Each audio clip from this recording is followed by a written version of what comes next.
to changes in how a person looks, to entire storylines that got removed. There are tons of changes that the writers made in the Game of Thrones show compared to the books, starting with the fact that the Night King doesn't actually exist. Yeah, the worst villain that the show has ever seen somehow hasn't been mentioned in the books.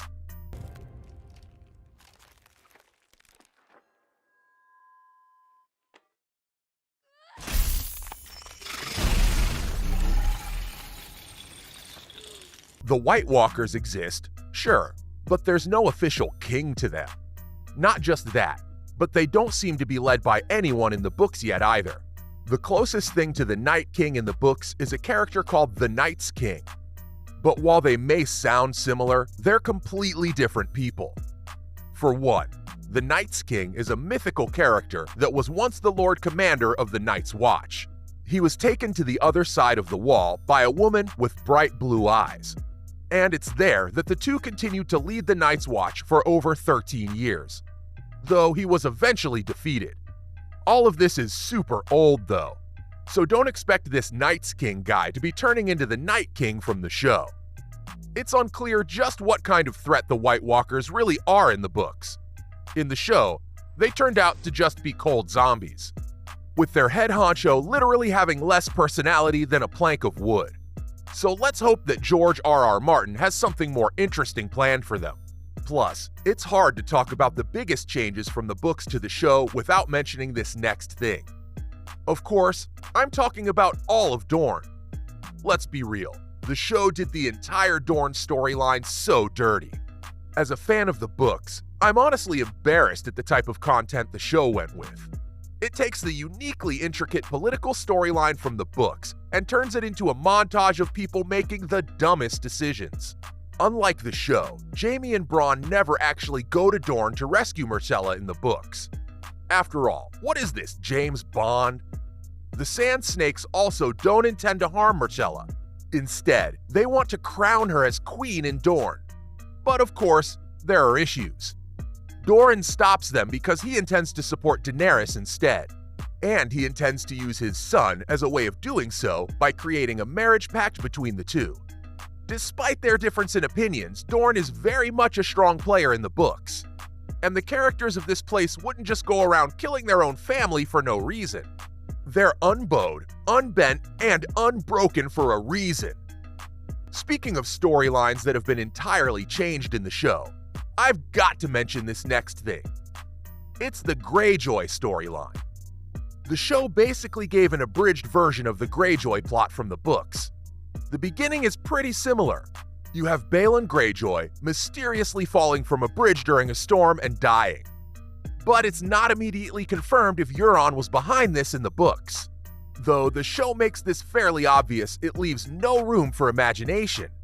And things pretty much go in a very different direction from there. In the books, Balon had 3 brothers, Victarion, Euron, and Aeron. These brothers don't exactly have the biggest similarities with one another. They held a king's moot to decide which of the brothers would take on the role of king, with Euron being the one who wins in this. Victarion is obviously wary of his brother, but he decides to give in. Did you remember any of this in the show? Oh, you didn't? Well, that's because it didn't happen. The show entirely cuts out this part of the storyline and replaces it with almost nothing. The worst part? All of these characters are super interesting, especially Euron. He's not the annoying pirate that the show makes him out to be, cracking jokes and trying to be a ripoff of Jack Sparrow. Instead, he's one of the most evil and downright terrifying characters in the books. He's definitely got some sort of eldritch power that will likely be a big player in the book's conclusion, whereas in the show, his conclusion felt entirely unneeded.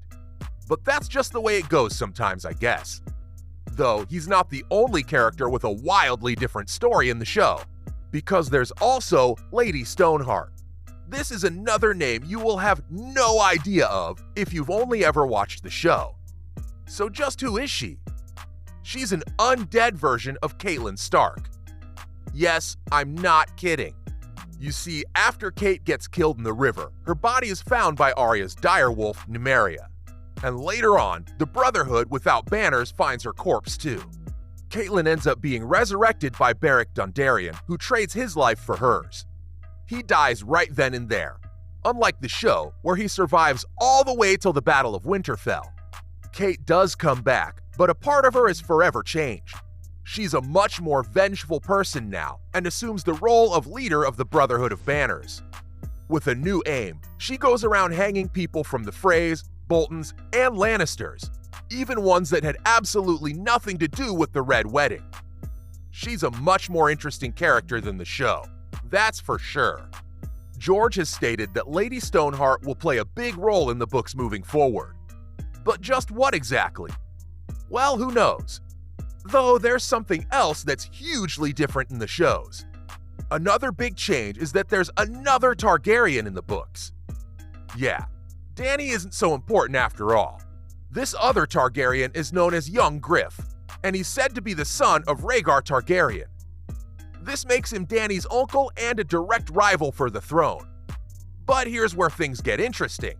There's a bit of a debate if Young Griff is actually a Targaryen or not, because it's said that Varys and his allies may just have wanted him to gain the throne, even though he may actually be a Blackfyre. Oh, and speaking of Varys, the dude's whole goal is basically to try and get Young Griff on the throne. Even though in the show he supports Dany, the person he should be supporting was just never added to the story. It's clear that the writers had no idea what to do with Varys after taking out such a huge portion of his storyline, and in the end, they turned his intelligence all the way down with him trying to kill Dany pretty much in plain sight. When she found out, she had him burned. Even the actor who played Varys didn't like how disrespectful and dumb his character's end was in the show. But hey, that can pretty much be said for just about every character. Honestly, the list of changes between the books and the show is never ending. Another big one that deserves a mention is the fact that Arya can warg. This is an ability that has made its way to the show, but it's only Bran who can do it. And what does he do with this ability? Well, he looks at some crows during the final fight. That's about it. In the books, Arya can warg too, and this is a hugely important ability, especially because she becomes blind at the House of the Black and White. During this time, she slipped into the skin of an alley cat and could even dream of her wolf, Nymeria. It gives her a much more unique skill set compared to what she had in the show, where she's basically just a master assassin. I think we're going to really start to believe Arya when she says that she's not someone to be messed with. I think we're going to see it for real this time, rather than her just persuading people that she's this dark killer. But those are all the biggest changes in the GOT show from the books that I've got for now.